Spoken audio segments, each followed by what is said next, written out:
प्रभु ने हमको और एक फिर से एक अच्छा अवसर दिया है।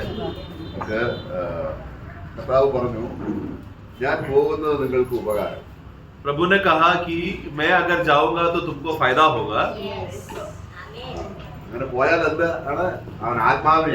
क्योंकि मैं जाऊंगा तो ही आत्मा को भेजा जाएगा। പരിശുദ്ധാത്മാവ് നമുക്ക് ഏതെല്ലാം നിലയിലാണ് സഹായമായിരിക്കുന്നതെന്ന് അനേക കാര്യങ്ങളുണ്ട്। तो इस रीति से एक विश्वासी के जीवन में पवित्र आत्मा एक विश्वासी के लिए किन किन बातों में लाभदायक होता है, फायदा होता है, ऐसे बहुत से बातें वचन में हम देखते हैं। എല്ലാം കർത്താവിനെ ഓർത്താണ് ആത്മാവ് നമ്മൾ ചെയ്യുന്നത്। എല്ലാം കാരണം കർത്താവിന്റെ ആത്മാവാണ്। और ये सब बातें पवित्र आत्मा प्रभु को याद करते हुए हमारे जीवन में कर रहा है, क्योंकि वो प्रभु ने भेजा हुआ आत्मा प्रभु का आत्मा है जो हमारे जीवन में कार्य कर रहा है। അപ്പോൾ വളരെ അത്യാവശ്യമായി നമ്മൾ നിത്യജീവൻ പ്രാപിച്ചു കഴിഞ്ഞാൽ അല്ലെങ്കിൽ നമ്മൾ നിത്യജീവൻ പ്രാപിക്കുക എന്ന് പറയുന്നത് തന്നെ പരിശുദ്ധാത്മാവിനെ പ്രാപിക്കുക എന്നുള്ളതാണ്। കാരണം ആത്മാവും നിത്യജീവനും ഒന്ന് തന്നെയാണ്। तो इसके लिए सबसे पहला बात विश्वासी के जीवन में एक विश्वासी को क्यों कहलाया जाता है? क्योंकि उसको अनंत काल का जीवन मिलता है। परंतु उसी के साथ साथ अनंत काल का जीवन क्यों मिल रहा है उसको? क्योंकि पवित्र आत्मा मिला है इसके लिए। तो पवित्र आत्मा मिलना और अनंत काल का जीवन मिलना दोनों साथ में चलने वाली बातें है। അപ്പോൾ നമ്മുടെ ജീവിതത്തിൽ നമ്മൾ ആത്മാവിൽ ചെയ്യുന്ന ഒരു പ്രധാന ശുശ്രൂഷ എല്ലാ വിശ്വാസികൾക്കും ചെയ്യാൻ പറ്റിയ ഒരു ശുശ്രൂഷയാണ്। तो उसके लिए विश्वासी के जीवन में पवित्र आत्मा से भरकर और पवित्र आत्मा के नियंत्रण में करने वाला एक काम है जो हर एक विश्वासी कर सकता है। ऐसा एक कार्य को हम देखते हैं। ശുശ്രൂഷ എന്ന് പറഞ്ഞാൽ നമ്മൾ ചിന്തിക്കും നമ്മൾ ഫുൾ ടൈം ദൈവദാസന്മാരെ പോലെ കർത്താവിന്റെ വേലയിൽ എപ്പോഴും ആയിരിക്കുന്ന അതാണ് ശുശ്രൂഷ എന്നാണ് നമ്മൾ സാധാരണ ചിന്തിക്കുന്നത്। അത് ശുശ്രൂഷയാണ്, എന്നാൽ നമുക്ക് എല്ലാവർക്കും ചെയ്യാൻ കഴിയുന്ന ഒരു ശുശ്രൂഷയാണ്। तो पवित्र आत्मा में एक सेवा करना करके जब सेवा करना चाहिए करके जब बोलते हैं समय में हमेशा लोगों का मन में क्या आता है? हाँ, पवित्र आत्मा में सेवा मतलब प्रभु का दास बनकर मंडली को संभालना, प्रभु का दास बनना, सेवा करना, वचन बोलना करके है। अधिकतर करके लोगों का मन में ये आधार पर आता है। बल वो तो एक सेवा है ही पवित्र आत्मा में, परंतु उसके अलावा हम सब लोग कर सकने वाला एक सेवा है जो पवित्र आत्मा में रहकर करने वाला अवस्था को है जो हम देखते हैं। നമുക്ക് മത്തായി സുവിശേഷം 6 अध्याय 6 वाक्य, मत्ती का सुसमाचार 6:6 में हम पढ़ते हैं। परंतु जब तू प्रार्थना करे तो अपनी कोठरी में जा और द्वार बंद करके अपने पिता से जो गुप्त में है प्रार्थना कर, तब तेरा पिता जो गुप्त में देखता है तुझे प्रतिफल देगा। ഓക്കേ ആ വചനത്തിൽ അല്പം കൂടെ ചേർക്കാനുണ്ട്। कुछ बातें उसमें जोड़ना है। രഹസ്യത്തിൽ നീ പ്രാർത്ഥിക്കുന്നെങ്കിൽ, यदि अगर तुम रहस्य में प्रार्थना करोगे, പരസ്യമായിട്ട് നിനക്ക് പ്രതിഫലം തരും। तो परमेश्वर तुझे सबके सामने खुला प्रतिफल देगा। सबके सामने खुला प्रतिफल देगा, ओपनली। നമ്മൾ സാധാരണ ചിന്തിക്കുന്ന പ്രാർത്ഥന, നമ്മൾ ഒരു ഫ്രിഡ്ജിന് വേണ്ടി പ്രാർത്ഥിച്ചു, ഒരു ബൈക്കിന് വേണ്ടി പ്രാർത്ഥിച്ചു, ആ പ്രാർത്ഥനയ്ക്ക് പ്രതിഫലമല്ല, അത് ഉത്തരം തരികയാണ്। तो हम लोग जब प्रार्थना करके सोचते समय में पहला समझना प्रार्थना किस विषय में है करके। हम लोग जब फ्रिज के लिए प्रार्थना करते हैं, कार के लिए प्रार्थना करते हैं, नौकरी के लिए प्रार्थना करते हैं, उस प्रार्थना में जब हमको उत्तर मिल जाता है तो सबसे पहली बात समझना कि वो उस प्रार्थना के लिए प्रतिफल नहीं है, क्योंकि उसके लिए ऑलरेडी भूमि में उसका उत्तर मिल चुका है। പ്രതിഫലം എന്തിനാണ്? प्रतिफल किसके लिए है? അപ്പൊ ആ പ്രതിഫലം എങ്ങനെ തരും? എങ്ങനെ തരും? പരസ്യമായിട്ട് തരും। तो यहाँ पर हम वचन में पढ़ते समय में ये पिता परमेश्वर का एक स्वभाव क्या है कि ये प्रतिफल कैसा देगा? खुला सबके सामने देगा। അപ്പോൾ പ്രാർത്ഥന എങ്ങനെയുള്ളതാണ്? तो इसके लिए प्रार्थना किस रीति से होना चाहिए? വളരെ രഹസ്യത്തിലുള്ളതാണ്। रहस्य में, गुप्त में रहना चाहिए। ഈ പ്രാർത്ഥനയിൽ എങ്ങനെയാണ് ദൈവത്തിന്റെ ആത്മാവ് നമ്മളെ സഹായിക്കുന്നത്? അതാണ് നമ്മൾ ഇന്ന് ചെയ്യുന്നത്। तो इस प्रार्थना में किस रीति से पवित्र आत्मा हमारा सहायता करता है करके इस विषय में हम थोड़ा देखेंगे। നമുക്ക് രഹസ്യത്തിൽ പ്രതിഫലം കിട്ടാനുള്ള പ്രാർത്ഥന നമ്മുടെ ജഡപ്രകാരം പ്രാർത്ഥിച്ചാൽ കിട്ടത്തില്ല। तो हमें प्रतिफल अगर मिलना, प्रार्थना करने से अगर प्रतिफल मिलना चाहिए करके इस लक्ष्य में अगर प्रार्थना करते समय में उस प्रार्थना में अगर हमारे शारीरिक बातों के लिए अगर हम प्रार्थना कर रहे हैं तो कभी भी प्रतिफल नहीं मिलेगा। നമ്മൾ യാക്കോബിന്റെ ലേഖനത്തിൽ വായിക്കുന്നുണ്ട്, നിങ്ങൾ പോകേച്ഛകളിൽ ചെലവിടേണ്ടതിന് പ്രാർത്ഥിക്കുന്നത്। അത് എങ്ങനെയുള്ള പ്രാർത്ഥനയാണ്? याकूब 4 में पढ़ते समय में तुम लोग प्रार्थना तुम लोग क्यों मांगते हो? अपना भोग विलास और अभिलाषा को पूरा करने के लिए तुम प्रार्थना मांगते हो, परंतु तुमको मिलता नहीं। तो वो किस प्रकार का मांगना प्रार्थना है? അത് ആത്മാവിലുള്ള പ്രാർത്ഥനയല്ല। वो आत्मिक प्रार्थना नहीं है, या आत्मा के नियंत्रण से भरकर वो विश्वासी प्रार्थना करे वैसा नहीं है वो। ഇവിടെ നമ്മളെ പ്രാർത്ഥനയിൽ ആത്മാവ് സഹായിക്കേണ്ട കാര്യത്തെ കുറിച്ച് നമ്മൾ റോമലേഖനം 8 അധ്യായത്തിൽ നമ്മൾ ശരിക്കും നമ്മളത് അറിഞ്ഞ് നമ്മളത് ഗ്രഹിച്ചാൽ നമുക്ക് ആത്മാവ് എപ്പോഴും നമ്മളെ പ്രാർത്ഥനയ്ക്കായിട്ട് സഹായിക്കും. तो आत्मा किस रीति से हमें सहायता करता है करके रोमियो का पुस्तक 8 का 36 में जब हम लोग पढ़ते हैं समय में सचमुच अगर इसी वचन को अगर आत्मा के मदद से हम लोग पढ़ेंगे तो पवित्र आत्मा उस वचन का स्पष्ट अर्थ, सही अर्थ हमें मदद बताएगा और सहायता करेगा उस वचन को समझने के लिए. 8:26 सॉरी 8 का 26 में इसी रीति से आत्मा भी हमारी दुर्बलता में सहायता करता है, क्योंकि हम नहीं जानते कि प्रार्थना किस रीति से करनी चाहिए, परंतु आत्मा आप ही ऐसे आहे भर भर कर जो बयान से बाहर है हमारे लिए विनती करता है. ഓക്കെ നമ്മൾ ഈ വാക്യം ഒന്നുകൂടെ നമുക്ക് നമ്മുടെ ബലഹീനതയിൽ हमारा कमजोरियों के लिए എന്താണ് ബലഹീനത? हमारा कमजोरी क्या है? എന്താണ് ബലഹീനത? നമുക്ക് പ്രാർത്ഥിക്കാൻ അറിയാം എന്നതാണ് ബലഹീനത. कि ये सोचते हैं कि हमें प्रार्थना करने आता है करके यही हमारा सबसे बड़ा कमजोरी है. ദൈവസന്നിധിയിൽ പ്രാർത്ഥിക്കുമ്പോൾ जब परमेश्वर की उपस्थिति में जब हम प्रार्थना करते आते समय में ആത്മാവാണ് എന്താണ് പ്രാർത്ഥിക്കുന്നത് നമ്മളെ അറിയിക്കുന്നത്. सबसे पहला बात वो विश्वासी को क्या प्रार्थना करना चाहिए करके ये कौन बताता है? पवित्र आत्मा. मतलब वो व्यक्ति को खुद नहीं जानता, पवित्र आत्मा है वो व्यक्ति को बताता है कि क्या प्रार्थना करना चाहिए. അങ്ങനെയുള്ള പ്രാർത്ഥന നമുക്ക് അനുഭവമായിട്ടുണ്ടോ? इस प्रकार का प्रार्थना जहाँ पर पवित्र आत्मा के बताता है कि इस विषय के लिए, इस अवस्थे के लिए प्रार्थना करो या क्या प्रार्थना करना चाहिए करके ऐसा अनुभव हुआ है क्या? നമുക്കറിയാം എങ്ങനെയാണ് പ്രാർത്ഥിക്കുന്നത്. हमको मालूम है कैसा प्रार्थना करना चाहिए. ഇത് സ്വർഗീയ പിതാവേ എന്ന് ആരംഭിച്ചു. हम लोग शुरुआत करते हैं स्वर्गीय पिता, അതിന് ചില സെന്റൻസുകളുടെ അവസാനം യേശു ക്രിസ്തുവിന്റെ നാമത്തിൽ. फिर थोड़ा हम लोग वाक्य शब्द जोड़ते हैं, फिर आखिरी में बोलते हैं यीशु मसीह के नाम से या प्रभु यीशु मसीह के नाम से आमीन. അപ്പൊ അത് നമുക്കറിയാം. तो ये रीत हमको मालूम है. പക്ഷെ ഇവിടെ വായിക്കുന്നത് परंतु यहाँ पर जब हमने पढ़ा എങ്ങനെ പ്രാർത്ഥിക്കണമെന്ന് നമ്മൾ അറിയുന്നില്ലല്ലോ. कैसा प्रार्थना करना है करके ये हम नहीं जानते. അപ്പൊ ആദ്യം തന്നെ കർത്താവിനടുക്കൽ പറയണം. तो इसके लिए प्रार्थना में आते समय में सबसे पहला आकर प्रभु को क्या बोलना है? हे प्रभु मैं नहीं जानता मुझे कैसा प्रार्थना करना है. അറിയാവുന്ന പിന്നെ എന്തിനാ കർത്താവിന്റെ ആത്മാവ് സഹായിക്കുന്നു? अगर हम जानते हैं तो फिर पवित्र आत्मा की मदद की क्या जरूरत है? അപ്പൊ നമ്മൾ പ്രാർത്ഥനയിൽ ബലഹീനരാണെന്നും तो इस विषय में, प्रार्थना के विषय में हम लोग कमजोर है करके എന്നെ അതിനെ സഹായിക്കാൻ और मुझे सहायता करने के लिए ഇതിന്റെ ആത്മാവിന്റെ സഹായം ഉണ്ടല്ലോ. एक आत्मा का मदद है करके അപ്പോൾ ആത്മാവ് സഹായിക്കുമ്പോൾ इस रीति से जब आत्मा हमें मदद करता है നമ്മുടെ പ്രാർത്ഥനയ്ക്ക് ഒരു വിശേഷതയുണ്ട്. हमारा प्रार्थना में खासियत हो जाता है. അത് ദൈവം കേൾക്കും. वो प्रार्थना परमेश्वर सुनता है. അത് നമ്മൾ വേണ്ടും പോലെ പ്രാർത്ഥിക്കുക. What to pray. ആ ദൈവം ഉദ്ദേശിക്കുന്ന ദൈവത്തിന്റെ ഹിതപ്രകാരം പ്രാർത്ഥിക്കുക. मतलब किस रीति से प्रार्थना करें, मतलब किस इच्छा से, मतलब परमेश्वर का हृदय में क्या आग्रह है कि किस रीति से हमें प्रार्थना करें, उसके लिए सहायता करता है पवित्र आत्मा. ഇനി അടുത്ത വാക്യം നമ്മൾ വായിക്കുമ്പോൾ വളരെയധികം തെറ്റിദ്ധാരണ ഉണ്ടാക്കിയിരിക്കുന്ന ഒരു പദമാണ് നമ്മൾ ഉച്ചരിച്ചു കൂടാത്ത ജരക്കങ്ങളാൽ നമുക്ക് വേണ്ടി പക്ഷവാദം ചെയ്യും. उसका आखिरी भाग में पढ़ते समय में क्योंकि ऐसा कराहट से बातें करता है जो हम लोग बयान नहीं कर सकते. അല്ലെ ഉച്ചരിച്ചു കൂടാത്ത कैसा है? आगे पढ़ना लास्ट भाग. परंतु आत्मा आप ही ऐसे आहे भर भर कर हाँ. जो बयान से बाहर जो बयान से बाहर है कर इस भागों को हमेशा लोग गलत अर्थ से समझते हैं. ആ ഉച്ചരിച്ചു കൂടാത്ത ഞരക്കം എന്താണ്? तो मतलब बयान करने से बयान भी नहीं कर सकता, उस रीति से कराहट से प्रार्थना करना मतलब क्या? ഉച്ചരിച്ചു കൂടാത്ത ഞരക്കം कि बोल नहीं सकता उस रीति से.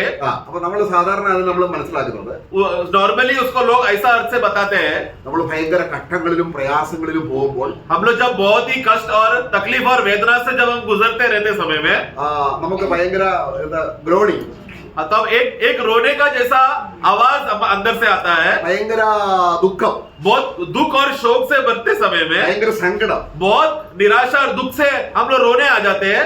അന്നേരം ദൈവാത്മാവ് നമ്മളെ എന്ത് ചെയ്യുന്നു? तब पवित्र आत्मा क्या करेगा? നമുക്ക് വേണ്ടി आहे भरेगा. അതല്ല പ്രിയമുള്ളവർ. परंतु वैसा नहीं है वो अर्थ. അവിടെ മുകളിൽ നമ്മൾ വായിക്കുന്നുണ്ട് ऊपर हम पढ़ते हैं ആത്മാവെന്ന് ആദിദാനം ലഭിച്ച നാമം. 23 വാക്യം വായിച്ചേ. അവിടെ ഗ്ലോറി ഉണ്ടോ? 23 में भी वही सेम आहे भरकर करके शब्द 23 पढ़ना. केवल केवल वही यही नहीं, हाँ। पर हम भी जिनके पास आत्मा का पहला फल है, हाँ। आप ही अपने में कराते हैं। हाँ देखो वही आहे भरकर जो कह रहा था करके जो शब्द या आहे भर के शब्द ये दोनों 23 में भी है 26 में भी है। वो कह रहा था मतलब आत्मा में हम जो पहले फल हो चुके हैं हाँ, हाँ। वही आहे भरकर। ഓക്കെ, എന്താണ് ആത്മാവിന്റെ ആദ്യ ഫലം? तो क्या है आत्मा का पहला फल? ആത്മാവെന്ന ആദിദാനം എന്നല്ല, तो आत्मा जो पहला फल है वैसा नहीं, ആത്മാവിന്റെ ഫലമെന്ന, ആത്മാവിന്റെ ഫലത്തിൽ ആദിദാനം ഏതാണ്? बल्कि आत्मा का फल का पहला भाग कौन सा? पहला बात क्या है? അങ്ങനെയാണല്ലോ, ആത്മാവിന്റെ ഫലം എന്നാണ്, ആത്മാവിന്റെ ഫ്രൂട്ട്സിൽ ആദ്യ ഫലം എന്താണ്? तो वहां पर लिखा है कि जो first fruits of the Holi spirit मतलब पवित्र आत्मा का फल में से जो पहला है। ആ, हाँ, ആത്മാവിന്റെ ഫലം ഏതൊക്കെയാണ്? आत्मा का फल तो आप लोग जानते हैं ना? प्रेम, हाँ, നമുക്കറിയാം 9 കൂട്ടം കാര്യങ്ങൾ. 9 बातें हम जानते हैं। അപ്പൊ ആത്മാവിന്റെ ഫലത്തിൽ तो आत्मा का फल में से ആദ്യ ഫലമായ जो पहला बात है ദൈവസ്നേഹം നമ്മുടെ ഉള്ളിൽ വന്നു. वो है परमेश्वर का प्रेम, वो हमारे अंदर आ जाता है। ആ ദൈവസ്നേഹം എന്റെ ഉള്ളിൽ വന്നപ്പോൾ, जब परमेश्वर का वो प्रेम जब हमारे अंदर आया, ദൈവത്തിന്റെ സ്നേഹത്തിൽ നമ്മളെ കുറിച്ച് ദൈവം കരുതിയ പുത്രത്വത്തിന്റെ ആത്മാവിൽ നിറച്ച് നമുക്ക് സ്വർഗത്തിലെ പ്രത്യാശ തരുമ്പോൾ നമുക്ക് പറഞ്ഞുകൂടാത്ത വാക്കുകളാലുള്ള സന്തോഷം കൊണ്ട് നിറയുക. तो पवित्र आत्मा जब हमको परमेश्वर का अवर्णनीय प्रेम, अगाधे प्रेम जब हमारे हृदय में बढ़ते समय में उस प्रेम में किस रीति से हम लोग ले पालक हो गए करके परमेश्वर के चुने हुए बच्चे बन गए करके ये बात का बोध जब आत्मा हमारे अंदर प्रकट करता है कि इतना बड़ा पिता का प्रेम इसमें छुपा हुआ है कि हम लोग बच्चे बन जाने के आधार पर उसमें हमारे अंदर अवर्णनीय आनंद हमारे अंदर भर जाता है, जिससे हम लोग शब्दों से बयान नहीं करने होता है लेकिन आनंद उमड़ने लगता है। समझ रहे हैं ना? നിരങ്ങുവാണോ? तो कहराहट है क्या? आहे भरने का अवस्था है क्या? ആ, है। എങ്ങനെയുള്ള നിരക്കുവാണ്? परंतु किस प्रकार का आहे भरकर अवस्था है? खुशी से। ആ, मैं। നോക്കുക. നമുക്ക് നമ്മള് ഇസാക്കിനെ കുറിച്ച് നമ്മൾ കാണുമ്പോൾ इसहाक के विषय में हम पढ़ते हैं, നമ്മൾ എലേസാർ പോയി റിബേക്കയെ കാണുകയാണ്. जब एलेazar जाता है रिबेका को मिलने के लिए, അപ്പോൾ എലേസാർ ചെന്ന് റിബേക്കയെ കണ്ടു, കിണറ്റിന്റെ അരികിൽ വെച്ച് കണ്ടു. जो वो उस कुएं के सामने जब रिबेका को मिलते समय में, അപ്പോൾ ദൈവത്തിന്റെ ആത്മാവിൽ മനസ്സിലായി ഇത് തന്നെയാണ് ഇസാക്കിന്, എന്റെ യജമാനന്റെ മകന് വേണ്ടി ദൈവം ഒരുക്കിയിരിക്കുന്ന കന്യക ഇവൾ തന്നെയാണ്. तब एलेazar को आत्मा में एक बात पक्का निर्णय हो गया या स्थापना हो गया कि मेरा मालिक का बेटे के लिए जो चुना हुआ वधु या दुल्हन जो नियुक्त किया गया है वो यही है करके। അപ്പോൾ എലേസാർ എന്ത് ചെയ്തു? तब एलेazar ने क्या किया? വെള്ളി ആഭരണങ്ങളും പൊന്നാഭരണങ്ങളും എടുത്ത് അവളെ കാണിച്ചു. उसके पास जो सोना से भरा हुआ जो भी गहने थे उसने उसके हाथों में देकर उसे सोने से भर दिया। അപ്പോൾ കിണറ്റിന്റെ അരികിൽ നിന്ന് ലാബാന്റെ വീട്ടിലേക്ക്, അപ്പന്റെ വീട്ടിലേക്ക് ഓടി ചെന്നപ്പോൾ ശരീരം മുഴുവൻ എന്താണ്? ആഭരണങ്ങളാണ്. വെള്ളിയാഭരണം ഉണ്ട്, പൊന്നാഭരണം ഉണ്ട്. तो अभी जब रेबेका अभी वापस अपने घर, वो तो कुएं में पानी लेने के लिए आई थी, लेकिन अभी वापस घर जाते समय में सोना चांदी के गहनों से वो सजी हुई घर जा रही है। അത് കഴിഞ്ഞാണ് അവിടെ എലിയാസാറ് ലാബാനോട് സംസാരിക്കുന്നത്. उसके बाद वहां पर एलेazar जाकर उसके घर में जाकर बात करता है। എന്താണ് സംസാരിക്കുന്നത്? क्या कहता है? ഞാൻ വലിയൊരു ധനികനായ ഒരു മനുഷ്യന്റെ ദാസനാണ്. मैं एक बहुत बड़ा धनवान का एक गुलाम हूँ। അദ്ദേഹത്തിന് ആടുമാടുകളുണ്ട്, उनके पास बहुत सारा जो बैल बकरियां है, ദാസിദാസന്മാരുണ്ട്, दासी और दास है, വലിയ ധനികൻ. बहुत बड़ा धनवान है। അദ്ദേഹത്തിന് ഒരു മകനേ ഉള്ളൂ. और परंतु उनके पास एक ही बेटा है। ആ മകൻ ഈ വീട്ടിലെ റിബേക്കയുമായി വിവാഹബന്ധത്തിനാണ് ഞാൻ. तो वो एक ही जो बेटा है उनके विषय के लिए, विवाह के विषय के लिए इस घर में जो पुत्री है रेबेका के विषय में उसका बात करने के लिए मैं यहाँ पर आया हूँ। അപ്പൊ ലാബാൻ എന്താ പറഞ്ഞത്? लाबान क्या कहा? അത് യഹോവയാൽ സംഭവിച്ചു. तो ये तो यहोवा के द्वारा हुआ है बोलकर धन्यवाद दिया। പക്ഷെ ഒരു വിഷയമുണ്ട്. परंतु एक विषय है, ഞങ്ങളുടെ ആടിനെ തീറ്റിക്കൊണ്ടിരിക്കുകയാണ് ഇപ്പോൾ പെൺകുട്ടി. परंतु अभी ये बेटी क्या कर रही है? हमारा घर के बैल बकरियों को संभालने का जिम्मेदारी है इसका। അത് വിട്ടിട്ട് പെട്ടെന്ന് ഇപ്പോൾ വരാൻ പറ്റത്തില്ല. इसके लिए तुरंत अभी इसको या वो जिम्मेदारी छोड़कर तुरंत वो हमारा घर का कामकाज छोड़कर वो आपके साथ नहीं आ सकती। എന്നാൽ എലിയാസാർ ആണെങ്കിൽ സമ്മതിക്കുന്നില്ല. परंतु एलेazar जिद्दी है, वो क्या बोला? अब भी जाना पड़ेगा। എലിയാസാർ പറയുന്നത് एलेazar ने कहा ഈ വിവാഹം നടക്കണമെങ്കിൽ अगर ये शादी होना है तो എന്ത് ചെയ്യണം? क्या करना पड़ेगा? പെൺകുട്ടി लड़की എന്റെ കൂടി പോവാം. मेरे साथ अभी चलकर आना पड़ेगा। അപ്പൊ വീട്ടിൽ തർക്കമായി. तो अभी घर से वो विदा होकर आ रही है। അവസാനം ആരാ പ്രശ്നം പരിഹരിച്ചത്? तो अभी मतलब अभी एक विषय हो गया, क्योंकि पिता चाहता है कि अभी हम नहीं छोड़ेंगे, एलिएजर बोलते हैं कि अभी आना है करके, बहुत बड़ा समस्या हो गया। तो ये समस्या का हल किसने निकाला? റിബേക്ക വിളിക്കാൻ പറഞ്ഞു. तो बोला बेटी को बुलाओ करके, इसलिए रबेका आई। അപ്പൊ ലാബാനും വീട്ടുകാരും ചിന്തിച്ചു, तो घर वाले ने सोचा 10 ദിവസം ബാല നിൽക്കട്ടെ എന്ന് പറഞ്ഞാൽ 10 दिन तक अगर घर पे बेटी रहने दो करके जब वो लोग ने विषय जब डाला, तो वो बात सुनकर ഞങ്ങള് വളർത്തിയെടുത്ത ബാല ഒരിക്കലും അത് എതിര് പറയത്തില്ല. तो हमने जब अभिप्राय बोला कि 10 दिन बेटी घर में रुकना चाहिए करके, इस बात का हमारा प्रिय बेटी जिसको अपने जन्म से बचपन से पाल पोष करके संभाली है, वो बात को नहीं टालेगी, 10 दिन तो रुकेगी। ഇങ്ങനെ അത്ഭുതമായി നിൽക്കുകയാണ് इसलिए വീട്ടുകാര്. घर वाले सब आश्चर्य होकर, मतलब हाँ पक्का अभी ये लड़की 10 दिन हमारे साथ रुकेगी करके, उस बोध्य में वो लोग घर पे खुशी से मुंह खोलकर इंतजार कर रहे जवाब का। ഏലിയാസാൻ ഒരു സംശയമില്ല, ഇവിടെ ഇനി വാക്ക് മാറ്റി പറയാം. കാരണം ഏലിയാസാൻ അറിയാം എന്റെ കർത്താവ് തന്നെ കാണിച്ചു തന്നതാണ്. एलेजर के विषय में उसको कोई संदेह नहीं है, क्योंकि उसके हृदय में पूरा निर्णय है कि मेरा परमेश्वर ने मुझे बताया कि यही वो बेटी है जो आज मेरे साथ घर जाएगी करके, इसलिए उसको पूरा भरोसा है। വീട്ടുകാർ ചോദിക്കുകയാണ്, घर वाले पूछने लगे, നീ ഇസാക്ക് എന്ന പുരുഷനെ ഇഷ്ടമാണോ എന്നല്ല ചോദിക്കുന്നത്. तो वो लोग ये नहीं पूछ रहा है कि इसाक जो पुरुष है उसको तू पसंद करता है कि नहीं, ऐसा नहीं पूछा वो लोग ने। സാധാരണ കല്യാണത്തിൽ എന്താ ചോദിക്കുന്നത്? विवाह में क्या पूछते हैं? നിന്റെ വലത്തുഭാഗത്ത് നിൽക്കുന്ന तेरे सामने रुकने वाला जो पुरुष, അല്ലെങ്കിൽ നിനക്ക് ഇഷ്ടമാണോ? അതെ, तुझे संबंध है क्या?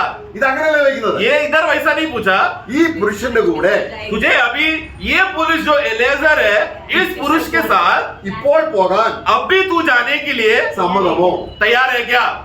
അവളത് പറഞ്ഞു. उसने क्या कहा? हाँ, बेटा। ആ എന്താണ് കാരണം? उसने कही कि मैं जा रही हूँ। इबड़ा- इसका कारण क्या है? ഇവിടെ അവിടെ ഉള്ളിൽ ഒരു ഗ്രോണിംഗ് ഉണ്ട്. क्योंकि अभी वहां पर रबेका के अंदर एक कहराहट का अवस्था, आहट का एक अवस्था, कहराने का एक अवस्था उसके अंदर आया। ബാലനെ ആടിനെ തീറ്റിക്കൊണ്ട് വീട്ടിൽ നിൽക്കുകയാണെങ്കിൽ क्योंकि अगर मैं यहाँ पर मेरा घर का जिम्मेदारी को लेकर बैल बकरी को अगर मैं देखते रहूंगी, तो അത് അവൾക്ക് ദുഃഖമാണ്. वो एक दुख की बात है। കാര്യം എന്താണ്? कारण क्या है? കിടറ്റങ്കരയിൽ അവളെ ധരിപ്പിച്ച സ്വർണത്തിന്റെയും വെള്ളിയുടെയും വില അവൾക്ക് മനസ്സിലായി. क्योंकि मुझे जिस व्यक्ति ने मुझे कुएं में सोना और चांदी को पहनाकर जो मुझे दिया है, वो बहुत ही बहुमूल्य खजाना है करके, वो बात का मूल्य वो समझ गई। ഇത്രയും വലിയ ധനികന്റെ ഭാര്യയാകാൻ അവസരം കിട്ടിയപ്പോൾ इतना बड़ा धनवान का मैं छोटी गरीब लड़की धनवान का मैं पत्नी बनूंगी करके ऐसा एक अवसर आया, तो ഞാൻ ഈ അപ്പന്റെ ആടിനെ തീറ്റിക്കൊണ്ടിരിക്കണോ? मैं क्यों फिर मेरे पिता का बैल बकरियों का मैं देखभाल करूंगी? ഈ ആശയം ഗ്രഹിച്ചുകൊണ്ട് 8:21 വായിച്ചേ. ये बोध्य से, मतलब वो आहट में वो भरकर, वो कह रहा है हुआ बोध्य से भरकर, अभी दोबारा 8:23 से पढ़ते समय में, और केवल वही नहीं पर हम भी जिनके पास आत्मा का पहला फल है, हाँ आप ही अपने में कराते हैं। എന്റെ അർത്ഥം എന്താണ്? मतलब आत्मा का जो दൈവം- पहला फल है, ദൈവം ക്രിസ്തുവിന് വേണ്ടി എന്നെ തെരഞ്ഞെടുത്തു. परमेश्वर ने क्या किया? मसीह के लिए मुझे चुन लिया। ക്രിസ്തുവിന്റെ അപ്രമേയ ധനം मसीह का असीम और अवर्णनीय धन का अनुभव करने के लिए എന്നെ ദൈവം വിളിച്ചു. परमेश्वर ने मुझे बुलाया। ആ സ്നേഹം वो प्रेम എവിടെ വന്നു? कहाँ आ गया? ദൈവത്തിന്റെ സ്നേഹം परमेश्वर का प्रेम നമ്മുടെ ആത്മാവിൽ നമ്മുടെ ഹൃദയത്തിൽ വന്നു. हमारे हृदय में आ गया। ആരതു? कौन दिया?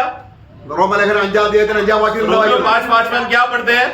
पवित्र प्रेम को पवित्र आत्मा के द्वारा हमारे हृदय में उंडेला गया, डाला गया।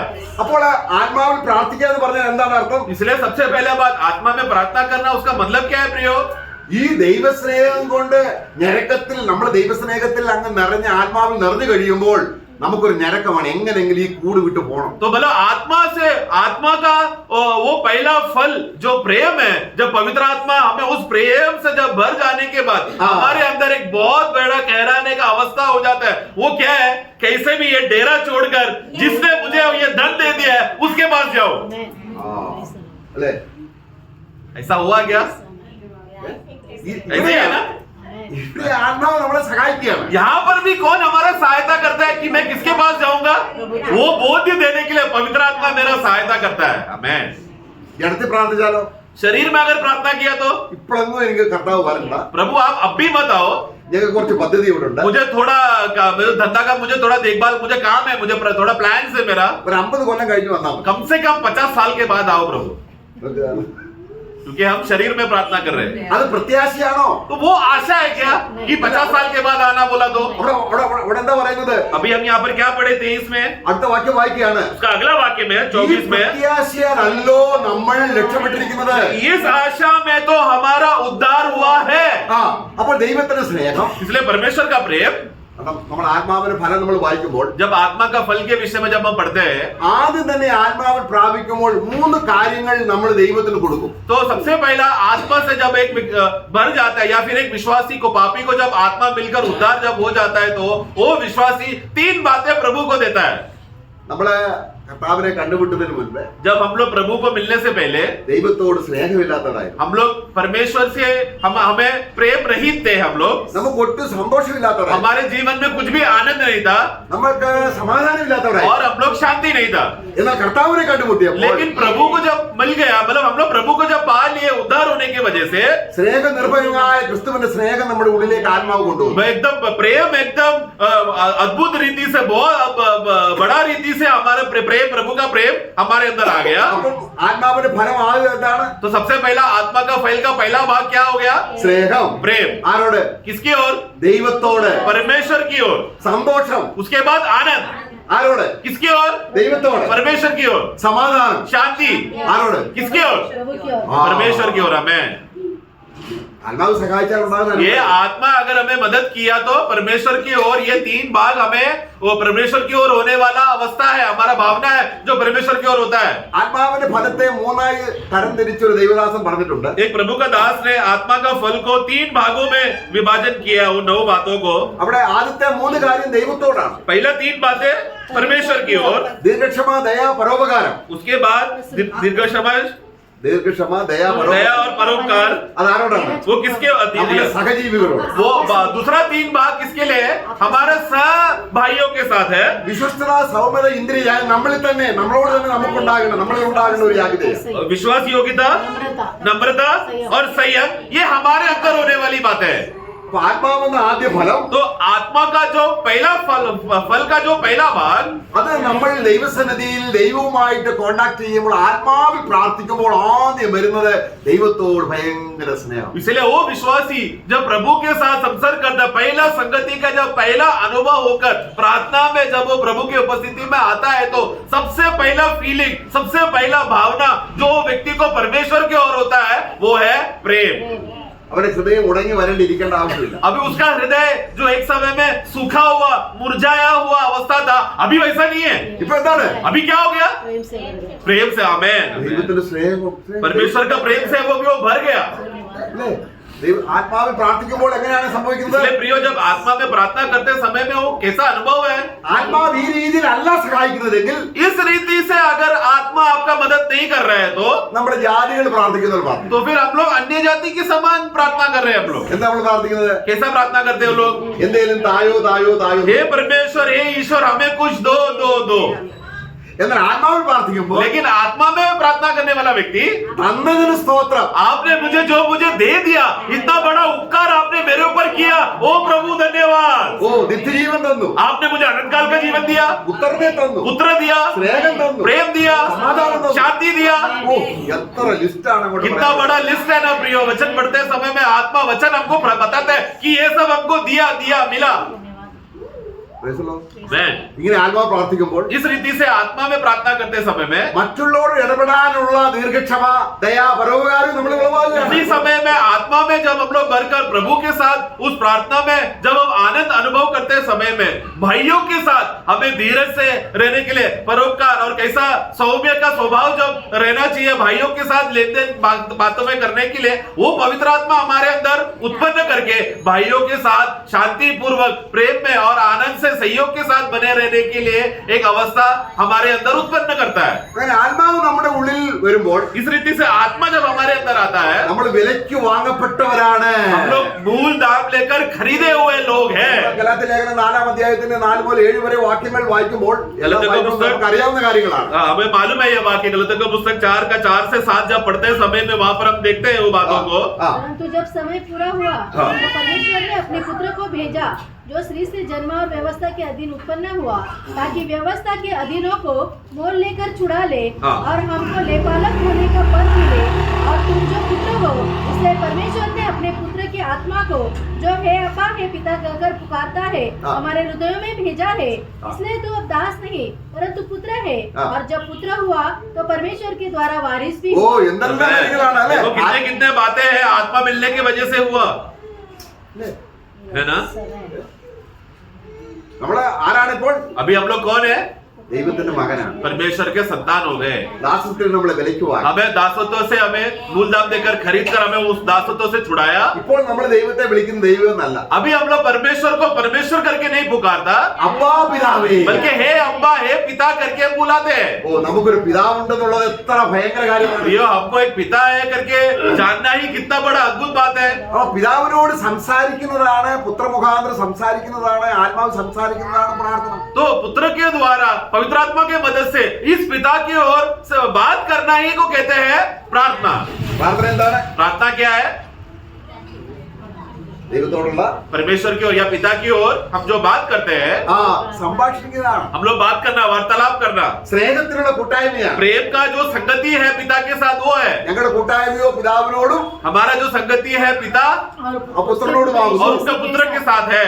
അങ്ങനെ പുത്രനോടും പിതാവിനോടും കൂട്ടായ്മ ഉണ്ടെങ്കിലേ നമുക്ക് സഹോദരങ്ങളുമായിട്ട് കൂട്ടായ്മ വേണ്ടതുപോലെ കാത്തുസൂക്ഷിക്കാൻ കഴിയും. इस रीति से हमें पिता के साथ और पुत्र के साथ का सही रीति का नाता का संगति अगर हो गया है तो ही हमें भूमि में मंडली में भाइयों के साथ सही संगति में सब सहयोग के साथ चलेगा।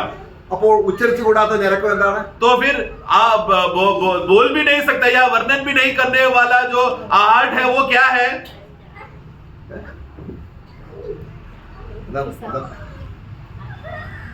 നമ്മുടെ ഉള്ളിൽ ദൈവസ്നേഹം തിങ്ങുമ്പോൾ, जब हमारे अंदर पवित्र आत्मा का प्रेम जब परमेश्वर का प्रेम जब भर जाता है, നമുക്ക് വാക്കുകൊണ്ട് ഉച്ചരിക്കാൻ കഴിയാത്ത രീതിയിൽ നമ്മുടെ ഹൃദയത്തിൽ ദൈവത്തിന്റെ സ്നേഹത്തിന്റെ ഉള്ളിൽ നമുക്കറിയാം ദൈവം അത്രമാത്രം നമ്മളെ സ്നേഹിച്ചു. तो जब हम लोग परमेश्वर ने इतना बड़ा प्रेम हमारे ऊपर किया है बोला, तो हमारे अंदर एक ऐसा जानकारी हमें जब मिल जाने के वजह से हमारे अंदर हमारा अवस्था क्या होता है, हम लोग प्रभु को क्या बोले करके अवर्णन, मतलब वो शब्द क्या है, बयान से भी बाहर वाला अनुभव का खुशी हमारे हृदय में भरकर प्रभुत्व करता है। അപ്പോൾ നമ്മള് റോമലേഖനം 8:14 रोमियो 8:14 में हम पढ़ते हैं, इसलिए कि जितने लोग परमेश्वर की आत्मा के चलाए चलते हैं, ഓക്കെ यही ഓക്കെ बस बस ആത്മാവിൽ നയിക്കുക എന്ന് പറഞ്ഞത് എന്താണ്? ആത്മാവിൽ നടത്തപ്പെടുക എന്ന് പറഞ്ഞത് എന്താണ്? आत्मा में चलाया जाना मतलब क्या, എന്താണ്? इसको हम कैसा समझेंगे? പ്രാർത്ഥനയിൽ ആത്മാവ് സഹായിക്കുന്നില്ലെങ്കിൽ എങ്ങനെയാണ് ജീവിതത്തിൽ ആത്മാവ് സഹായിക്കുക? अगर जब प्रार्थना में ही पवित्र आत्मा हमारा मदद नहीं करता है तो मसीह जीवन का चाल चलन में आत्मा कैसा सहायता करेगा? ദൈവത്തോട് പ്രാർത്ഥിക്കാത്ത വ്യക്തിക്ക് ഒരു ആത്മജീവിതം സാധ്യമല്ല.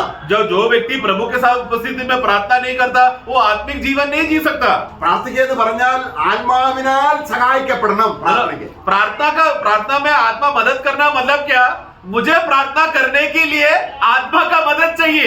പ്രാർത്ഥനയിൽ प्रार्थना में ദൈവാത്മാവ് സഹായിച്ചാൽ, पवित्र आत्मा ने अगर मदद किया तो നമ്മളെ നടത്തിയാൽ और हमें चलाया तो അവൻ ആരാണ്? वो कौन है? परमेश्वर का पुत्र। परमेश्वर का पुत्र है। ഓ നോക്കുക എത്ര ശ്രേഷ്ഠമാണ്. मैं നമ്മുടെ ദൈവ മക്കളാണ്. हम लोग परमेश्वर के संतान हैं, എന്നാൽ മക്കളിൽ നിന്നും കുറച്ചും കൂടെ വ്യത്യസ്തമാണ് ദൈവപുത്രന്മാർ. परंतु वो बच्चे हम लोग संतान है बच्चे है करके बोलते समय में भी उसमें से सबसे उत्तम बात है, बड़ी बात है कि परमेश्वर ने हमें पुत्र बनाया। പുത്രനാകണമെങ്കിൽ पुत्र अगर बनना है तो ആത്മാവിലുള്ള പ്രാർത്ഥനയിലാണ് നമ്മൾ ഉച്ചരിച്ചു കൂടാത്ത ഞരക്കങ്ങളാ ദൈവസ്നേഹം ഉള്ളിൽ തിങ്ങി നമ്മൾ പ്രാർത്ഥിക്കുകയാണ്. आत्मा का प्रार्थना का मदद हमें आत्मा में बहुत जरूरी है, हमें प्रार्थना में हमें मदद करने के लिए। तो हमें अवर्णनीय वो गहराहट का अनुभव जब होते समय में वही व्यक्ति क्या बन रहा है, वो विश्वासी का अनुभव क्या हो रहा है, वो पुत्रत्व में चलाया जा रहा है। ദൈവം നമ്മളെ സ്നേഹിച്ചു, അതാണ് നമ്മുടെ വിശ്വാസം. मतलब परमेश्वर ने मुझसे प्रेम किया करके यही है हमारा विश्वास। ദൈവം നമുക്ക് ആത്മാവിനെ തന്നു, അതാണ് വിശ്വാസം. परमेश्वर ने हमें आत्मा दिया, यही हमारा विश्वास है। നമുക്ക് സ്വർഗത്തിൽ പൗരത്വമുണ്ട്, അതാണ് വിശ്വാസം. हमें स्वर्ग में नागरिकता मिला, ये हमारा विश्वास है। നമ്മൾ അതുകൊണ്ടാണ് നമ്മൾ വായിക്കുന്നത്. इसलिए हम पढ़ते हैं നമ്മള് യൂദയുടെ പുസ്തകം 20-ാം വാക്യത്തിൽ വായിക്കുകയാണ്. यूदा का पुस्तक 20 में हम पढ़ते हैं, हाँ। जूड वर्स 20। तुम अपने अति पवित्र विश्वास में उन्नति करते हुए और पवित्र आत्मा में प्रार्थना करते हुए अपने आप को परमेश्वर के प्रेम में बनाए रखो। നോക്ക് അവിടെ നോക്ക് എങ്ങനെയാണ് ആത്മീയമായിട്ട് വളരാൻ കഴിയുന്നത്? आत्मिकता में आत्मिक रीति से कैसे हम बढ़ सकते हैं? पवित्र आत्मा में प्रार्थना करते हुए അതിവിശുദ്ധ വിശ്വാസത്തെ ആധാരമാക്കി हमारा अति पवित्र विश्वास को आधार रखते हुए നിങ്ങൾ എന്ത് ചെയ്യണം? क्या करना? നിങ്ങൾക്ക് തന്നെ ആത്മീയവർദ്ധനം വരുത്തണം. तुम लोग के अंदर ही एक आत्मिक उन्नति होना चाहिए।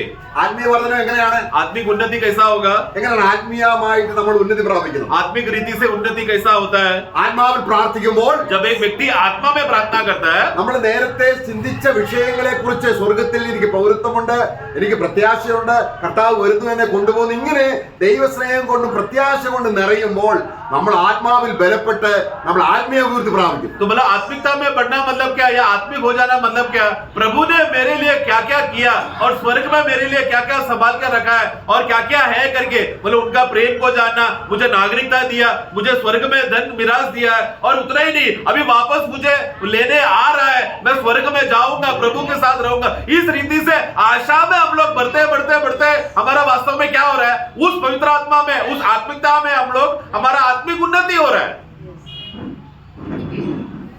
എന്നാൽ ഈ ആത്മാവില്ലാത്തവരോ?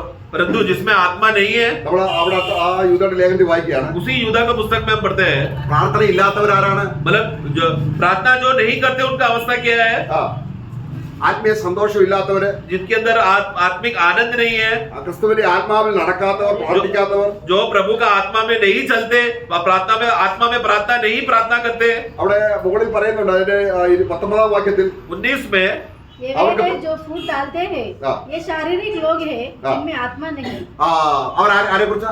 किसके बारे में बोल रही है? शारीरिक लोग। हाँ। आत्मा में आत्मा में അവർക്ക് ജഡത്തിൽ പ്രാർത്ഥിക്കാൻ കഴിയും, मतलब ये लोग कौन है? शरीर में वो लोग प्रार्थना कर सकते हैं, പക്ഷെ അവർക്ക് ആത്മാവിൽ പ്രാർത്ഥിക്കാൻ കഴിയത്തില്ല. परंतु आत्मा में प्रार्थना करने नहीं हो पाता। അവിടെ അതിന് മുകളിൽ നമ്മൾ വായിക്കുകയാണ്, ऊपर हम पढ़ते हैं, കർത്താവിന്റെ വരവിനെ കുറിച്ച് യാതൊരു പ്രത്യാശ അവർക്കില്ല. प्रभु के आगमन के विषय में उन लोगों को कोई आशा नहीं है। അവിടെ കർത്താവിന്റെ വരവിനെ കുറിച്ച് ഇതാ കർത്താവ് തന്റെ വിശുദ്ധന്മാരുടെ വരുന്നു എന്ന് നമ്മൾ യൂദയുടെ ലേഖനത്തിൽ വായിക്കാൻ 14 മുതലുള്ള വാക്യങ്ങൾ വായിക്കുമ്പോൾ 14 से जब हम लोग पढ़ते समय में वहां पर हम देखते हैं कि ये लोग इस विषय में भविष्यवाणी किया कि हमारा प्रभु यीशु मसीह आ रहा है, हजारों हजारों संतों के साथ आ रहा है करके बोलने के बाद നമ്മൾ അടുത്ത വാക്യം വായിക്കുകയാണ്, फिर हम लोग पढ़ते हैं अगला वाक्यों में, തങ്ങളുടെ ഗതികളെ കുറിച്ച് ആവലാതി പറയുക. ये लोग फिर क्या, इन लोग का अवस्था को देखकर ये लोग कुड़कुड़ाने लगे, शिकायत करने लगे। 16 में, അവർ ജഡത്തെ അനുസരിച്ച് ജീവിക്കുക. 16 पढ़ना, ये तो असंतुष्ट, ये लोग असंतुष्ट, कुड़कुड़ाने वाले और अपनी अभिलाषाओं के अनुसार अपने अभिलाषा मतलब अपना शारीरिक अभिलाषा में चलने वाले लोग, और अपने मुंह से घमंड की बातें बोलते हैं, हाँ। और वे लोभ के लिए हाँ। मुंह दे की बढ़ाई किया करते നോക്കെ ഇവർ പ്രാർത്ഥിക്കാറുണ്ടോ? ऐसे लोग प्रार्थना करते हैं क्या? ഉണ്ട്, हैं ना। प्रार्थना करते हैं, പക്ഷെങ്കിൽ ആത്മാവിലുള്ള परंतु आत्मा में नहीं। ആത്മാവിലുള്ള പ്രാർത്ഥനയെ കുറിച്ചാണ് പ്രാർത്ഥിക്കുന്നുണ്ട്. देखो प्रार्थना करते हैं परंतु आत्मिक प्रार्थना नहीं करते, या आत्मा में विवश होकर नहीं करते। അവർ പ്രാർത്ഥിക്കുന്നുണ്ട്, ये लोग प्रार्थना करते हैं प्रियो, പക്ഷെ എന്താണ് പ്രാർത്ഥിക്കുന്നത്? परंतु क्या प्रार्थना है उनका? ആത്മാവ് സഹായിക്കുന്നില്ല. उन लोगों को प्रार्थना में आत्मा आकर सहायता नहीं करता कि क्या बोलना चाहिए करके, वैसा मदद नहीं मिल रहा। മന്ദിരത്തിൽ പ്രാർത്ഥിക്കാൻ പോയില്ല, ഒരു പരീക്ഷനും പാപിയും പോയില്ലേ? एक बार मंदिर में प्रार्थना करने के लिए 2 लोग गए ना, फरीसी और चुंगी लेने वाला। അദ്ദേഹം പ്രാർത്ഥിച്ചില്ലേ? फरीसी ने भी प्रार्थना किया ना। അതെങ്ങനെ പ്രാർത്ഥിച്ചു? वो कैसा प्रार्थना था? शरीर പ്രാർത്ഥിക്കാൻ അറിയാം. मतलब वो इस धारणा में प्रार्थना कर रहा है कि मुझे मालूम है ना प्रार्थना करने को। എപ്പോഴും അത് തന്നെ പ്രാർത്ഥിക്കുന്നത്, वो हमेशा वही बात ही वो प्रार्थना करता है, ഒരു മാറ്റവും कोई बदलावट नहीं है। കർത്താവേ ഞാൻ ആഴ്ച 2 വട്ടം ഉപവസിക്കുന്നു, हे प्रभु, मैं हफ्ते में 2 बार उपवास करता हूँ, ഇത് കിട്ടുന്നതെല്ലാം ഞാൻ ദശാംശം കൊടുക്കുന്നു. मैं मुझे मिला हुआ संपत्ति से मैं दशमांश देता हूँ। ആ നിൽക്കുന്ന പാപിയെ പോലെ ഞാനല്ല. वो सामने और खड़ा पापी के समान नहीं हूँ। नहीं നോക്കുക, പ്രാർത്ഥിക്കാൻ അറിയാവോ? प्रार्थना करने आता है क्या? नहीं आता है ना, शारीरिक प्रार्थना करने आता है, പക്ഷെ ആത്മാവിൽ പ്രാർത്ഥിക്കാൻ परंतु आत्मा में प्रार्थना करने उसको नहीं मालूम। നമുക്ക് അറിയത്തില്ല. हमें क्योंकि वचन में लिखा है कि कैसा प्रार्थना करना है हमको नहीं मालूम। അങ്ങനെ സമ്മതിച്ചാൽ ये बात मान लिया तो പരിശുദ്ധാത്മാവ് पवित्र आत्मा നമ്മുടെ ഹൃദയത്തിലേക്ക് हमारे हृदय में സ്നേഹം കൊണ്ട് നിറയ്ക്കും. प्रेम से हमें भर देगा പറയാനുള്ള വാക്കുകൾ നമുക്ക് ആശയം തരും. और हमें क्या बोलना चाहिए करके उसका वो बात का स्वरूप हमारा मन में वो बात आत्मा डालेगा। ആശയം ആത്മാവിന്റെയാണ്. तो वो जो स्वरूप क्या है, मतलब क्या प्रार्थना करना चाहिए का जो असली प्रेरणा आत्मा देगा, ലേക്കിൽ വാക്ക് നമ്മുടെ ആയിരിക്കും. परंतु शब्द और बोली हमारा रहेगा। നോക്കുക, അപ്പൊ പ്രാർത്ഥനയിൽ ആത്മാവ് എങ്ങനെ इसलिए സഹായിക്കുന്നത്? प्रार्थना करने के समय में किस रीति से आत्मा सहायता करता है, ये समझ गए ना? ഏ? അല്ലാതെ ദൈവം നമ്മൾ എന്തെങ്കിലും പറയുന്നതല്ല പ്രാർത്ഥന. मतलब कुछ भी आकर बोलना नहीं है प्रार्थना. പ്രാർത്ഥനയ്ക്ക് പ്രതിഫലമുണ്ട്. प्रार्थना के लिए प्रतिफल है प्रियो, അത് സ്വർഗത്തിലെ ദൈവത്തോടാണ്. और वो स्वर्ग का पिता परमेश्वर की ओर है. നമ്മൾ പ്രാർത്ഥിക്കുമ്പോൾ हम लोग जब प्रार्थना करते समय में ദൈവത്തിന്റെ വചനം, परमेश्वर का वचन, നമ്മുടെ പ്രോവർബ്സ് नीति वचन 28-9 വാക്യം, 28 का 9, ആത്മാവ് എങ്ങനെയാണ് വചനത്തിൽ സഹായിക്കുന്നത്, ആ സഹായം ഇല്ല എങ്കിൽ പ്രാർത്ഥനയിലും നമുക്ക് ദൈവം ആ പ്രാർത്ഥന സ്വീകരിക്കത്തില്ല. आत्मा किस रीति से हमें वचन के लिए मदद करता है, वो बात समझते समय में उसी रीति से हमें प्रार्थना के लिए भी हमें सहायता करता है. 28 का 9, जो अपना कान व्यवस्था सुनने से मोड़ लेता है उसकी प्रार्थना घृणित ठहरती है.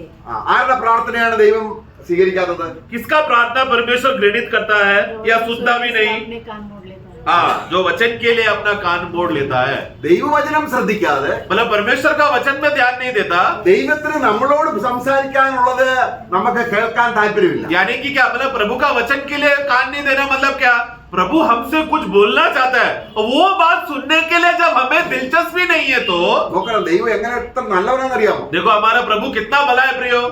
ദൈവത്തിന്റെ ഭാഷ എന്ന് പറയുന്നത് നമുക്ക് മനസ്സിലാകത്തില്ല. परमेश्वर का भाषा हम लोग हमारे सामर्थ्य से कभी हम समझ नहीं सकते, പക്ഷേ ദൈവം നമ്മുടെ ഭാഷയിൽ, परंतु परमेश्वर क्या कर रहा है, हमारे भाषा में वो बात करने आ रहा है. നമ്മുടെ മറാഠി ഭാഷയിൽ हमारा लोकल मराठी भाषा में ദൈവത്തിന് പറയാനുള്ളത് എഴുതി തന്നിരിക്കുക. परमेश्वर क्या परमेश्वर से बात करना चाहिए करके, या परमेश्वर क्या हमसे बोलना चाहता है करके उन्होंने मराठी भाषा में लिख के दिया. വചനം വായിക്കുമ്പോൾ तो जब हम पढ़ते हैं ഒരു അധ്യായം, एक अध्याय, 2 അധ്യായം दूसरा अध्याय, തൃപ്തിപ്പെടരുത്. तब तक तृप्त नहीं होना, ദൈവാത്മാവ് സംസാരിച്ചാൽ നമുക്കറിയാം. बल्कि जब तक पढ़ते रहना, जब तक आत्मा हमें वो वचन का प्रेरणा का शब्द हमें नहीं देता तब तक पढ़ते रहना है. ചിലപ്പോൾ ശാസനയായിരിക്കാം, शायद हमको चाहे हमें डांटता रहेगा, നമ്മളെ റിബ്യൂക്ക് ചെയ്യും, हमें कुछ बातों में सुधारने के लिए बोलेगा, പാപബോധം തരും, हमें पाप का बोध देगा, ഇനി മുന്നോട്ട് നീങ്ങാൻ വയ്യ, क्योंकि अभी आगे बढ़ने नहीं हो रहा, എനിക്കൊന്ന് പ്രാർത്ഥിക്കണം. मुझे कैसा भी करके प्रार्थना करना है. Praise the Lord. हमें അപ്പം മക്കൾ വചനം വായിച്ചെങ്കില് इसलिए जब वचन पढ़ते समय में, നമ്മുടെ പാപങ്ങൾ വെളിപ്പെടുമ്പോൾ, जब हमारे अंदर का अंधकार और पाप प्रकट होगा, അനുസരണക്കേട് വരുമ്പോൾ जब हमारे अंदर अनाज्ञाकारिता का बातें प्रकट होते समय में, ദൈവവചനത്തിലൂടെ സംസാരിക്കും. परमेश्वर तुरंत हमें वचन से बात करेगा. അപ്പോൾ നമ്മുടെ ഹൃദയം എന്തായി തീരും? तब हमारे हृदय में क्या होगा, അതെ, ആ കഠിന ഹൃദയം മാറും. वो सबसे पहला वो कठोर हृदय हट जाएगा, കാരണം ദൈവത്തിന്റെ വചനം क्योंकि परमेश्वर का वचन ചുറ്റിക പോലെ हथौड़े के समान കഠിന ഹൃദയത്തെ हमारा कठोर हृदय को भी തകർക്കും. मारकर तोड़ता है. ഇങ്ങനെ അനുഭവം ഇല്ലാതെ നമ്മള് ദൈവത്തോട് എങ്ങനെ പ്രാർത്ഥിക്കും? ऐसा अनुभव नहीं है तो फिर कैसा बोल सकते हैं कि हम प्रभु के साथ प्रार्थना कर रहे हैं? ദൈവം നമ്മളോട് സംസാരിച്ചാൽ क्योंकि सबसे पहला प्रभु परमेश्वर हमसे बात करने के समय में നമ്മുടെ ഉള്ളം പെട്ടെന്ന് മുട്ടുമടക്കി ദൈവത്തോട് പ്രാർത്ഥിക്കും. तो तुरंत हमारा हृदय में जब परमेश्वर का वाणी आया करके सुनते ही हमारा घुटने में हम गिर जाएंगे, हाँ स्वामी बोलो क्या है करके बोलकर हम झुक जाएंगे. അപ്പോൾ ദൈവം സംസാരിക്കണമെങ്കിൽ इसलिए पहला अगर प्रभु को परमेश्वर को अगर हमसे बात करना है तो ഒരു അധ്യായം വായിച്ചു, एक अध्याय ने सोचा, आपने दिन में एक अध्याय पढ़ लिया, നമുക്കൊന്നും പിടുത്തം കിട്ടിയില്ല. हम तो एक अध्याय पढ़ने के बाद भी कुछ समझ में नहीं आ रहा, പിന്നെയും കണ്ടിന്യൂ ചെയ്യുക. तो भी क्या करना, एक अध्याय में रुकना नहीं और आगे बढ़ना. ദൈവം സംസാരിച്ചു കഴിയുമ്പോൾ, क्योंकि परमेश्वर अगर आपसे बात करने के बाद, ഒരു വാക്യത്തെ തൊട്ട് കഴിയുമ്പോൾ क्योंकि एक वचन भी रहेगा तो, और वो एक वचन भी अगर स्पर्श हो गया तो നമ്മുടെ ഹൃദയം അലിയും. तब हमारा हृदय पिघल जाएगा प्रियो. അവിടെ സ്റ്റോപ്പ് ചെയ്യുക. तो जब पिघल गया उधर ही रुक जाना, എന്നിട്ട് എന്ത് ചെയ്യുക? फिर क्या करना, ഇനി ദൈവത്തോട് സംസാരിക്കും. अभी प्रभु की ओर बात करना. Praise Lord. ഇങ്ങനെയാണ് ദൈവത്തോട്. ऐसा है सही प्रार्थना. അപ്പൊ ദൈവത്തിന്റെ വചനം വായിക്കാതെ इसके लिए प्रियो बिना प्रभु का वचन पढ़े बगैर പ്രാർത്ഥിച്ചാൽ प्रार्थना करने गया तो ആത്മാവിന് സഹായം കിട്ടത്തില്ല. आत्मा का मदद नहीं मिलेगा. ഇനി വചനം വായിക്കാൻ ആത്മസഹായം വേണോ? और दूसरी अभी उसके पहले वचन पढ़ने के लिए आत्मा का मदद चाहिए क्या? चाहिए. പൗലോസ് പറയാണ്, पौलुस कहता है, തെസ്സലോനിക്ക ലേഖനം 1 അധ്യായം थिस्सलुनीका पुस्तक पहला अध्याय, അതിന് 3 വാക്യം വായിക്കുകയാണ്. उसका तीसरा वाक्य में ऐसा लिखा है, ഞങ്ങളുടെ സുവിശേഷം हमारा सुसमाचार വെറും വാക്കായിട്ടല്ല, केवल शब्द या बोली से नहीं, പിന്നെ എന്താണ് നമ്മോട് വായിക്കുകയാണ്, बल्कि नीचे पढ़ते समय में हम देखते हैं, ബഹു കഷ്ടതയിലും പ്രയാസത്തിലും അവരായിരുന്നിട്ടും भले ही तुम लोग बहुत कष्ट और वेदना में थे तो भी, അവരെങ്ങനെയാണ്? वो लोग कैसे, उसका 5 और 6 पढ़ना, क्योंकि हमारा सुसमाचार तुम्हारे पास न केवल शब्द मात्र ही में हाँ। वरन सामर्थ्य और पवित्र आत्मा में हाँ। और बड़े निश्चय के साथ पहुंचा है। हाँ। जैसा तुम जानते हो कि हम तुम्हारे लिए तुम्हारे बीच में कैसे बन गए थे।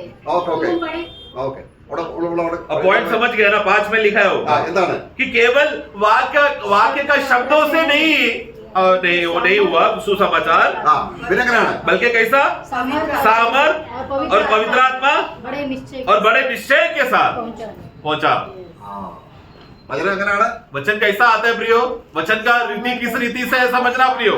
വചനം സന്തോഷത്തോടെ വായിക്കണം इसलिए वचन को जब हम लोग पढ़ते समय में बहुत आनंद के साथ हमें पढ़ना है। ആര് സഹായിക്കും उसका 6 का आखिरी भाग पढ़ना।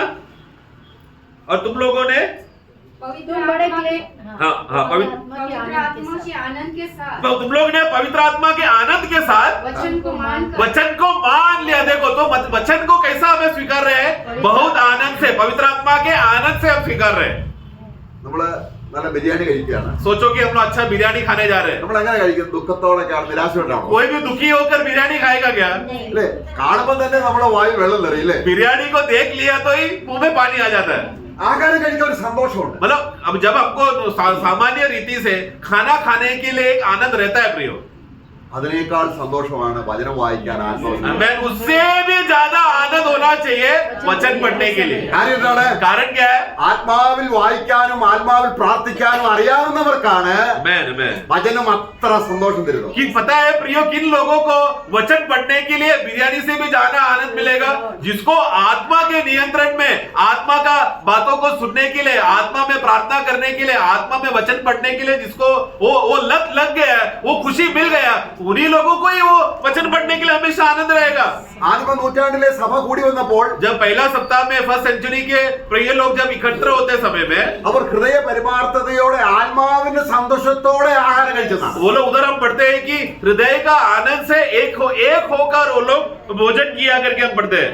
അപ്പൊ വചനം വായിക്കുമ്പോൾ മാത്രമല്ല രണ്ടിന്റെ प्रेरितों का कार्य 2 अध्याय അവരെ പരിശുദ്ധാത്മാവിന്റെ സന്തോഷത്തോടെ पवित्र आत्मा के आनंद से അവരെ ആഹാരം കഴിച്ചു 46 वे प्रतिदिन एक मन होकर मंदिर में इकट्ठे होते थे और घर घर रोटी तोड़ते हुए आनंद और मन की सिधाई से भोजन किया करते നോക്കാം അവ ആഹാരം കഴിക്കുന്നതിന് സന്തോഷമല്ല तो मतलब ये कौन सा आनंद है? मतलब खाना आ गया इसलिए खुशी मनाया, ऐसा है क्या? नहीं।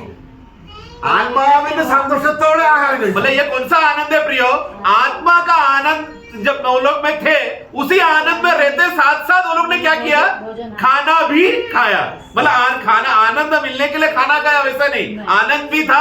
आनंद में रहते समय में वो लोग ने शारीरिक भोजन भी खाया। നമ്മൾ ജഡികനാണെങ്കിൽ परंतु हम अगर शारीरिक लोग हैं तो ആഹാരം കഴിക്കുന്നതിൽ മാത്രമേ ഒരു സന്തോഷം सिर्फ खाना आज मिल रहा है बोला तो ही आनंद में आएंगे मीटिंग के लिए। അത് സാധാ ഉണക്ക റൊട്ടിയോ വാജിയോ ആണെങ്കിൽ സന്തോഷമില്ല वो भी अगर सूखा रोटी है तो मजा नहीं, എന്നാൽ ആത്മാവുണ്ടെങ്കിൽ परंतु जिसमें आत्मा है तो प्रियो, ഉണക്ക റൊട്ടി ആണെങ്കിൽ सूखा रोटी भी मिल गया तो നമ്മുടെ ഉള്ളിൽ ആനന്ദം उसके अंदर आत्मा का आनंद है प्रियो। അപ്പൊ പരിശുദ്ധാത്മാവിനെ നമുക്ക് ലഭിച്ചതിനുള്ള ആ ഗുണങ്ങൾ എന്തൊക്കെയാണ് इसलिए प्रियो पवित्र आत्मा हमें मिल गया है करके वो विश्वासी के अंदर कितने कितने गुण प्रकट होते हैं ना प्रियो, ആത്മാവിലാണ് നമ്മൾ क्योंकि हम लोग आत्मा में है। നമ്മള് സാധു സുന്ദര സിംഗ് പറയുന്നത് साधु सुंदर सिंह भाई ऐसा कहता है, ഞാൻ എങ്ങനെയാണ് വായു ശ്വസിക്കുന്നത് जैसा मैं हवा को मैं श्वास लेता हूँ അതുപോലാണ് എനിക്ക് പ്രാർത്ഥന वैसा मेरे लिए प्रार्थना है।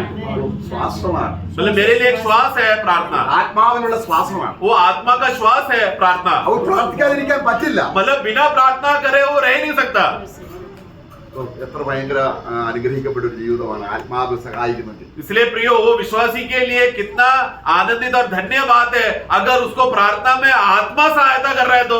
അപ്പോൾ ദൈവഹിത പ്രകാരം इसलिए परमेश्वर की इच्छा के अनुसार, പരിശുദ്ധാത്മാവ് സഹായിക്കുമ്പോൾ ദൈവഹിത പ്രകാരം यानी कि जिसको पवित्र आत्मा ने अगर सहायता किया मतलब वो परमेश्वर की इच्छा के अनुसार है। रोमियो का पुस्तक നമ്മൾ इഷ്ടം പോലെ अല്ല मतलब हमारा मन मर्जी या हमारा स्वयं की इच्छा के अनुसार नहीं। ആത്മാവ് വിശുദ്ധന്മാർക്ക് അതിന്റെ 27-ാം വാക്യം 8 का 27 और 27 मनों का जांचने वाला जानता है कि आत्मा की मनसा क्या है, क्योंकि वह पवित्र लोगों के लिए परमेश्वर की इच्छा के अनुसार विनती करता है। हाँ, परमेश्वर की इच्छा के अनुसार എന്ന് പറഞ്ഞാൽ मतलब നമുക്ക് പകരം പരിശുദ്ധാത്മാവ് പ്രാർത്ഥിക്കുന്നു എന്നല്ല. मतलब हमारे बदले पर में पवित्र आत्मा प्रार्थना कर रहे हैं वैसा नहीं, പിന്നെ എങ്ങനെയാണ്? बल्कि क्या, ആത്മാവ് പ്രാർത്ഥിക്കാൻ നമ്മെ സഹായിക്കുകയാണ്. बल्कि आत्मा में प्रार्थना करने के लिए पवित्र आत्मा हमारा मदद करता है। 26 വാക്യം എങ്ങനെയാണ്? 26 में हमने पढ़ा हमें प्रार्थना करना नहीं मालूम, इसलिए किस रीति से प्रार्थना करना है करके वो मदद पवित्र आत्मा करता है, वो सहायता पवित्र आत्मा करता है। അപ്പൊ ആരാ പ്രാർത്ഥിക്കുന്നത്? प्रार्थना कौन कर रहा है? हम करें। ആത്മാവ് സഹായിക്കുന്നില്ലേ? आत्मा आत्मा के मदद से हम कर रहे हैं। ഇതൊരു മിനിസ്ട്രിയാണ്. ये एक सेवा है प्रियो, അല്ലേ? അതൊരു ശുശ്രൂഷയാണ്. ये एक सेवा है।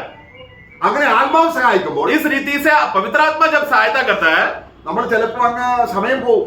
शायद समय जाएगा उसमें, സഭയിലുള്ളവർക്ക് വേണ്ടി പ്രാർത്ഥിക്കും, क्योंकि हम लोग मंडली के लिए, भाइयों के लिए प्रार्थना करते रहेंगे, ശത്രുക്കൾക്ക് വേണ്ടി പ്രാർത്ഥിക്കും, शत्रुओं के लिए हम प्रार्थना करते रहेंगे, ദേശം മുഴുവൻ പ്രാർത്ഥിക്കും. देश के लिए और हमारे पड़ोसियों के लिए, सरकार के लिए प्रार्थना करते रहेंगे, കാരണം ആത്മാവ് ഒഴുകുകയാണ്. क्योंकि आत्मा बहते जा रहा है, विषय देते जा रहा है, हमें क्या करना है, प्रार्थना करना है, शब्द देते जा रहा है। ദൈവത്തിന്റെ ആവശ്യം പ്രാർത്ഥിക്കുകയാണ്. और यहाँ पर परमेश्वर का इच्छा क्या है, परमेश्वर क्या आप चाहते हो करके वो बात पवित्र आत्मा हमें बता रहा है। നിന്റെ നാമം മഹത്വം എടുക്കണം, हे पिता तेरा नाम का महिमा हो, നിന്റെ രാജ്യം വരണം, तेरा राज्य आए, നിന്റെ ഇഷ്ടം സ്വർഗത്തിലെ പോലെ ആകണം. तेरा इच्छा जो स्वर्ग में है वही भूमि में हो। ആ ആശയങ്ങളൊക്കെ ഉൾക്കൊണ്ടുകൊണ്ടാണ് ദൈവത്തിന്റെ ആത്മാവ് നമ്മളെ സഹായിക്കുന്നത്. इस रीति की बातें और विषय है रहेगा, पवित्र आत्मा हमें अंदर बोल दे देगा, जो हम लोग शब्द से बोलकर हम लोग धन्यवाद देते हैं। അപ്പൊ പ്രാർത്ഥിക്കാൻ ആത്മസഹായമുണ്ട്. इसके लिए प्रार्थना में आत्मा का सहायता है।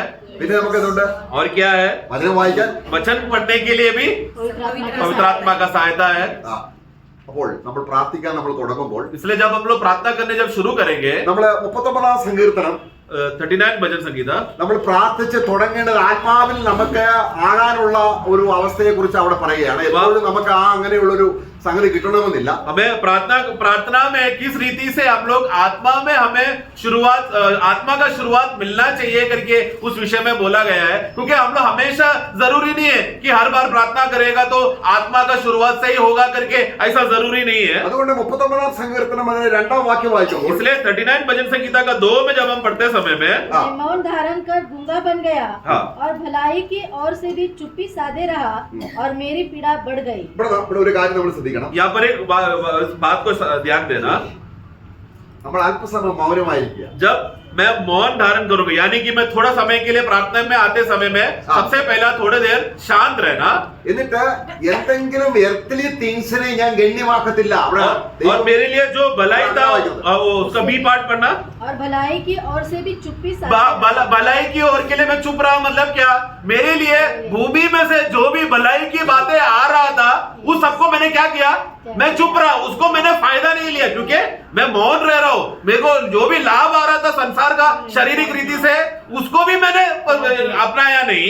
എന്നാൽ फिर അതിന്റെ 3ാം വാക്യം, फिर तीसरा वाक्य में, എന്റെ ഉള്ളിൽ फिर मेरे अंदर പ്രാർത്ഥിക്കേണ്ട ഹൃദയത്തിൽ प्रार्थना का हृदय में ചൂട് പിടിച്ചു. गर्मी आग लग गई। അതെങ്ങനെ സാധിക്കുന്നത്? ये कैसा होगा प्रियो?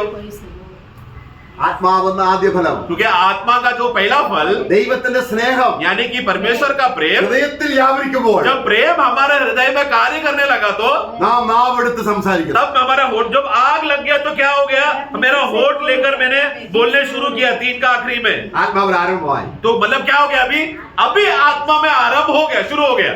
ഓ, എത്ര അനുഗ്രഹിക്കുന്ന ഒരു ശുശ്രൂഷയാണ്. बहुत ही आशीषमय सेवा है प्रियो। ഈ പ്രാർത്ഥനയ്ക്ക് इस प्रार्थना को, നമ്മൾ മത്തായി സുവിശേഷം 6-ാം അധ്യായം 6-ാം വാക്യത്തിൽ വായിച്ച വാക്യം ഒന്നുകൂടെ വായിച്ചോ. इस बोध्य में हम लोग वापस मत्ती का पुस्तक 6 का 6 पढ़कर हम खत्म करेंगे। परंतु जब तुम प्रार्थना करे हाँ। तो अपनी कोठरी में जा और द्वार बंद करके अपने पिता से जो गुप्त में है प्रार्थना कर, तब तेरा पिता जो गुप्त में देखता है तुझे प्रतिफल देगा।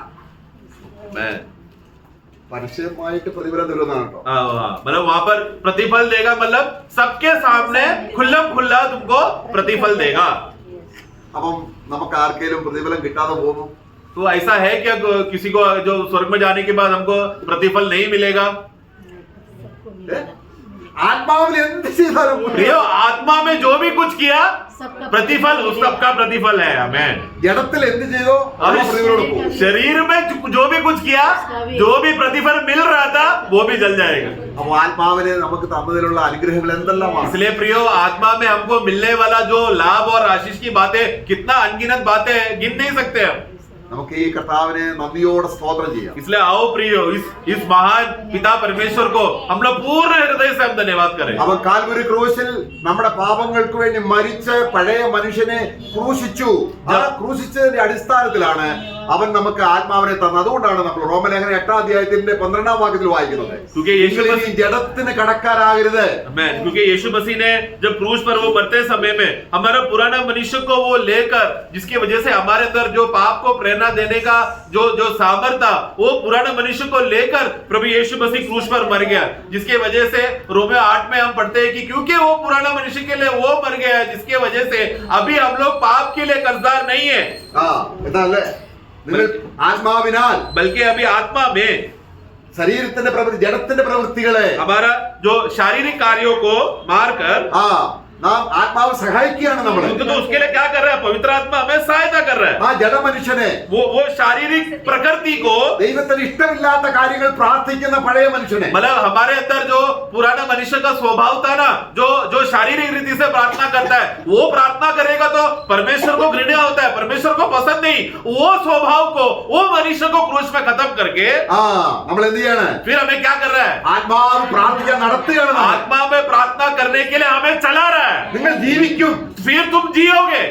ആത്മാവിനാൽ ശരീരത്തിന്റെ പ്രവൃത്തികളെ മരിപ്പിച്ചാൽ ജീവിക്കും. ആത്മാവിൽ ജീവിക്കും.